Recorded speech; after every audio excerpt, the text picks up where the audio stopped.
நான் கடந்த 3 மாத காலத்துக்கு முன்பாக தாவேக்காலேருந்து வெளியேறியிருந்தேன்.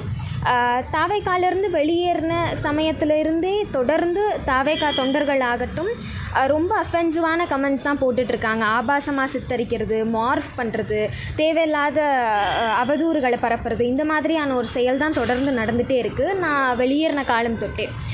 நானும் வந்துட்டு தாவேக்கா தலைவர் திரு விஜய் அவர்கள் ஏதாவது ஒரு அறிக்கை வாய்மொழியாகவோ இல்லாட்டி வந்துட்டு அறிக்கை எழுத்து வடிவிலையோ கொடுப்பாரு அப்படின்னு நானும் எதிர்பார்த்துட்டே இருந்தேன் இந்த 2 மாத காலமாக. அவரும் எதுவும் கொடுக்குற மாதிரி தெரியல. எனக்கு இதுக்கப்புறமும் அவர் கொடுப்பாரு அப்படிங்கிற நம்பிக்கை இல்லை. அதனால தாவேக்கா தலைவர் திரு விஜய் அவர்கள் மேலேயும் அவரோட தொண்டர்கள் மேலேயும் கம்ப்ளைண்ட் ஃபைல் பண்ணியிருக்கேன் இன்றைக்கி கமிஷனர் ஆஃபீஸில். இளம் பெண்கள் அரசியலுக்கு வர்றது அப்படிங்கிறது இப்போ தான் அதிகமாகிட்டுருக்கு. இப்படி இருக்கக்கூடிய ஒரு சூழலில் அவங்கள பற்றி ஒரு ஆபாசமான கருத்துக்கள் பதிவு பண்ணும்போது அவங்களுக்கு எப்படிங்க அரசியல் களத்துக்கு வரணும் அப்படின்னு தோணும். பெரியார் அவர்கள் அன்றே சொன்னார், கரண்டியை பிடுங்கிட்டு பெண்கள் கையிலேருந்து புத்தகங்களை கொடுங்க அப்படின்னு சொல்லிட்டு. இவங்க மறுபடியும் வந்துட்டு கரண்டியை கொடுக்கக்கூடிய ஒரு நிலையை தான் தாவேக்கா தொண்டர்கள் ஆகட்டும் தாவேக்கா தலைவரும் வலியுறுத்துறாரோ அப்படிங்கிறது என்னோட கருத்து. தாவேக்கா தலைவர் மீது புகாருங்கிறது லாஜிக் இருக்காது.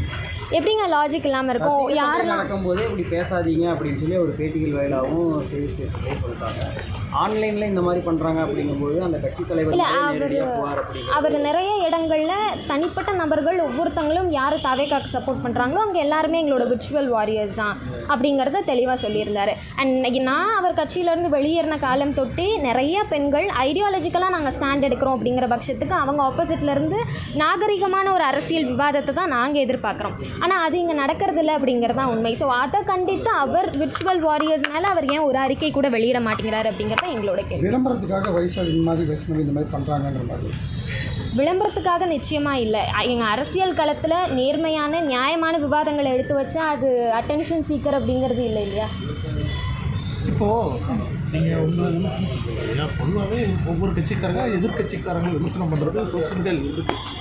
எதிர்கட்சிக்காரங்களை நியாயமான விமர்சனங்கள் நாகரீகமான விமர்சனங்கள் எடுத்து வைக்கிறது அப்படிங்கிறது ஃபைன் தான். நாங்களும் வந்துட்டு கருத்தியல் ரீதியான விமர்சனங்களை தான் எடுத்து வைக்கிறோம்.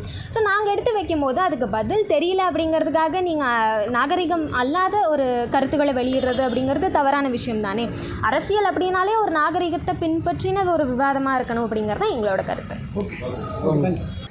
தாவேக்காலேருந்து சமீபத்தில் விளங்கின சிஸ்டர் வைஷ்ணவி அவங்க வந்துட்டு ஒரு கம்ப்ளைண்ட் ஒன்று கொடுத்துருக்காங்க தாவேக்கா தலைவர் மேலே. என்னென்னா வந்து இழிவாக பேசுகிறாங்க, கட்சியில் இருக்கிறவங்க இதாக பேசுகிறாங்க, ரொம்ப என்னை டிகிரேட் பண்ணுறாங்க, ரொம்ப பயன்படுத்தக்கூடாத வார்த்தைகள்லாம் பயன்படுத்துகிறாங்க அப்படின்னு சொல்லிட்டு. இதுக்கு ஒரே ஒரு ரீசன் தான்.